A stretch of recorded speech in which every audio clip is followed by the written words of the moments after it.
मौत, ये एक ऐसा सच है जिससे हम सब डरते हैं, है ना? लेकिन ये भी सच है कि इससे कोई बच नहीं सकता। तो कभी ये ख्याल आया है कि जब कोई इस दुनिया से चला जाता है तो उसकी आत्मा का क्या होता है? वो कहाँ जाती है? कैसी होती है उसकी आगे की यात्रा? मतलब क्या वो आत्मा हमें देखती है? क्या हमारा दुख महसूस कर सकती है? अब देखिए, इन सवालों का जवाब तो साइंस के पास भी नहीं है, लेकिन हमारे प्राचीन ग्रंथ, खास तौर पर गरुड़ पुराण, इस पूरे रहस्य से पर्दा उठाते हैं।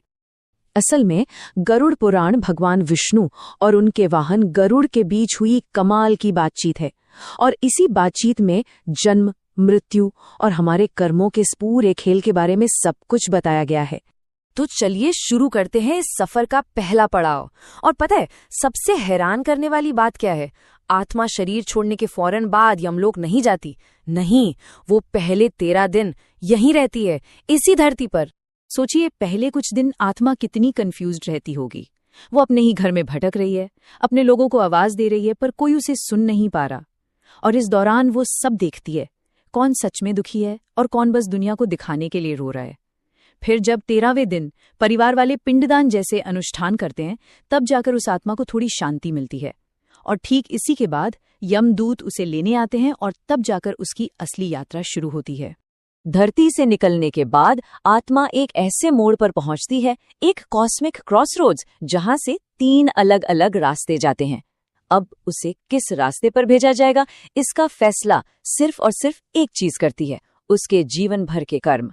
तो ये 3 रास्ते कौन से हैं? देखिए, पहला है अर्ची मार्ग। ये उन लोगों के लिए है जिन्होंने अच्छे कर्म किए, और ये रास्ता सीधा स्वर्ग ले जाता है। दूसरा है धूम मार्ग। ये उन लोगों के लिए है जिनके कर्म मिले जुले थे, अच्छे भी और बुरे भी। ये उन्हें पितृलोक यानी अपने पूर्वजों की दुनिया में ले जाता है। और तीसरा है उत्पत्ति विनाश मार्ग। जैसा नाम से ही लग रहा है, ये पापियों को नर्क की ओर ले जाता है। लेकिन ये कर्मों का खेल इतना सीधा भी नहीं है, ये बहुत गहरा है। इसे ठीक से समझने के लिए चलिए गरुड़ पुराण से एक बहुत ही मजेदार कहानी सुनते हैं। कहानी है 2 लोगों की। एक तरफ था एक राजा जो दिन रात दान पुण्य करता, मंदिर बनवाता, मतलब पूरी दुनिया की नजर में वो एक महान धर्मात्मा था। और दूसरी तरफ था एक गरीब भिखारी जिसके पास देने के लिए कुछ भी नहीं था सिवाय अपने दिल में बसी दया के। पर जो दिखता है वो हमेशा सच नहीं होता, असलियत तो कुछ और ही थी। ये राजा जो दिन में दान का ढोंग करता था, रात के अंधेरे में वही सब गरीबों से छीन लेता था। और वो भिखारी जिसे खुद मुश्किल से 1 रोटी मिलती थी, वो भी अपना हिस्सा किसी भूखे जानवर को खिला देता था। तो जब दोनों की मृत्यु हुई और वो यमलोक पहुंचे, राजा ने बड़े घमंड से यमराज से कहा, मैंने 100 मंदिर बनवाए हैं, सोने के पहाड़ दान किए हैं, मुझे सीधा स्वर्ग का रास्ता दिखाओ। लेकिन जब हिसाब की किताब खुली, जब चित्रगुप्त ने अपना बही खाता खोला, तो सबके सब हैरान रह गए। राजा के खाते में मंदिर या दान नहीं, बल्कि गरीबों पर किए गए जुल्म लिखे थे, और भिखारी के खाते में सिर्फ और सिर्फ निस्वार्थ सेवा। तो फैसला क्या हुआ? भिखारी को स्वर्ग मिला और राजा को नरक। ये कहानी एक बहुत बड़ी बात सिखाती है। ऊपर वाले के यहाँ दिखावा नहीं, सिर्फ नीयत देखी जाती है। तो सवाल उठता है कि राजा जैसी आत्माओं का आखिर होता क्या है? नरक का रास्ता वो कितना मुश्किल होता है? चलिए इसे भी जानते हैं।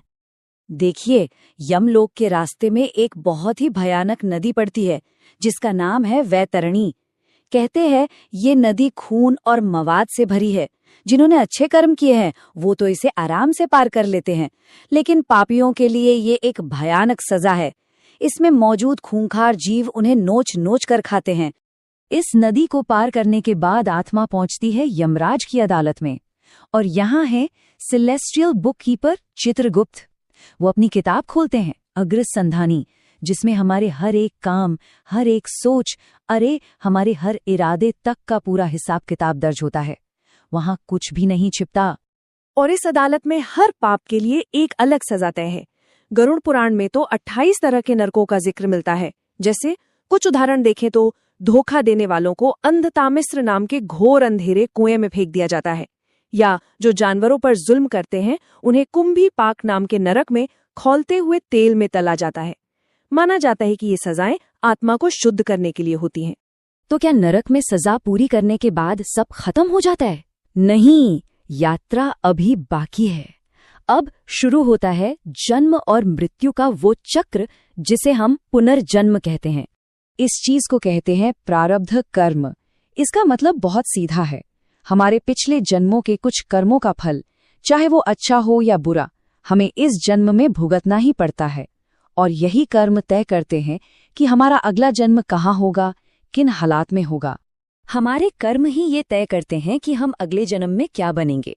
जैसे गरुड़ पुराण कहता है कि अपने माता पिता को दुख देने वाला अगले जन्म में कछुआ बन सकता है।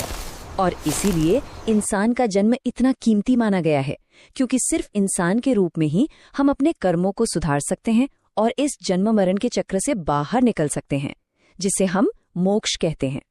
तो ये सोचने वाली बात है ना, कि हमारी जिंदगी में जो मुश्किलें आती हैं, जो तकलीफें हम सहते हैं, क्या वो सिर्फ एक सजा है या फिर वो एक मौका है अपनी पिछली गलतियों को सुधारने का, कुछ सीखने का।